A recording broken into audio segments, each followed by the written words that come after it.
We're at the Glute Lab. Bret Contreras is a new place in Pacific Beach, California. He's going to give us a quick tour and just kind of walk us through and let us know how he decided to set up the gym like he did and why he bought all the different pieces of equipment, etc. So, Bret, I'll turn it over to you. Take it away. Thank you. Well, I've always wanted to push sleds, so I got the turf.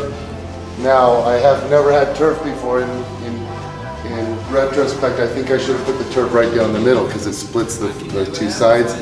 But I'm still alright with it because it looks cool on Instagram to have this background. So it's all good. I'm always learning new things. But so we push sleds, do walking lunges, and then all the lateral band stuff on the turf. And then some of the unique pieces of equipment.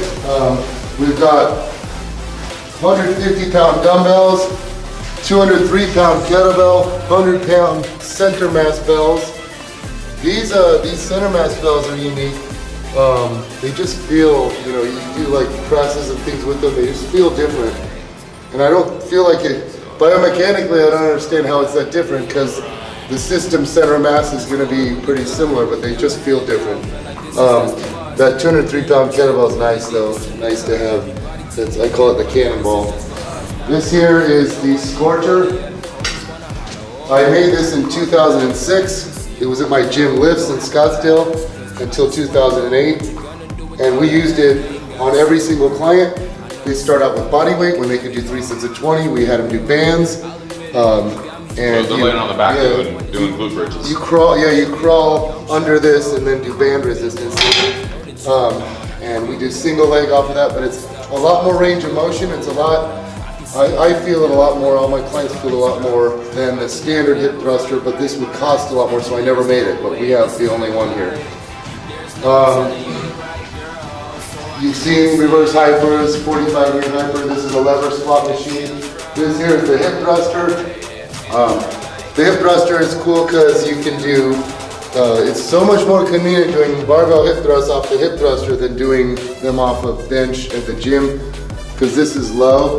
This is, it's 16 inches high, but this is a 2-inch mat, so it effectively makes it about 14 inches, but also you sit down in here and then you roll this barbell onto these mats, so there's enough space to get the bar under your hips even when you have that thick bar pad, the squat sponge. And then we do barbell, you can do bands, you can even do barbell plus bands and put the bands in there like that. And then we also do these combined with hip circles around the knees. So lots of different options there. I got a Smith machine. I know most of the listeners will scoff at the Smith machine, but hip thrusts off the Smith machine are amazing. Also reverse lunges are kind of cool on the Smith machine. So every piece of equipment is a tool, and you're going to use, just like a good carpenter has a lot of tools, you're going to use your hammer and screwdriver more than you use some specialty tools, but you want to have all of them nonetheless. Here we got a glute ham developer. This is a hip shark, a belt squat, and the belt squat's cool for people who love squatting but can't take some of the spinal loading, maybe your low back is hurting, and so this works great for, it really works the quads well. And it's this, obviously the squat pattern, so you can retain squat strength while you're rehabbing a back injury, or just, for people who want like a quad accessory exercise or a knee dominant lift. This is the Assault Air Runner. There are a few of these companies that make them, but it's a self-propelled treadmill. It's really smooth, so running on it feels real good. And over here we've got the Sornex Poor-Man's Glute Ham Raise.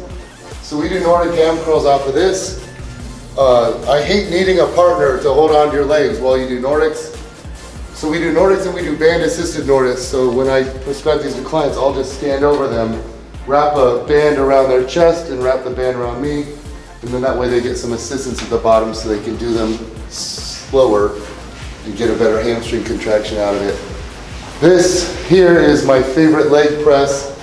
It's probably everyone's favorite leg press who like to leg press. It's the Cybex squat press machine, and it's just so smooth. I feel like it was made for the human body. And then we've got the bench station with all kinds of specialty bars and chains and slingshot and 2-board. This I bench love is not made for small people. No, this is the Thompson Fat Pad, which some people, that Thompson Fat Pad is like magic for some people's who have shoulder issues. You start benching on that, they go away completely. It's funny, I was benching 3 times a week and I started getting some pec, like a little pec strain in my, I think it was my right pec and then my left tricep. I don't know how it helped my tricep, but I started benching off this and both those issues went away. And they were lingering for like 2 months.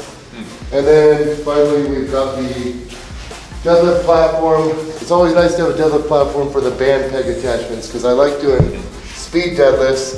Speed deads are a lot cooler with bands so you don't decelerate at the top. Yeah. And then last but not least, I've got this Rogue Power Rack.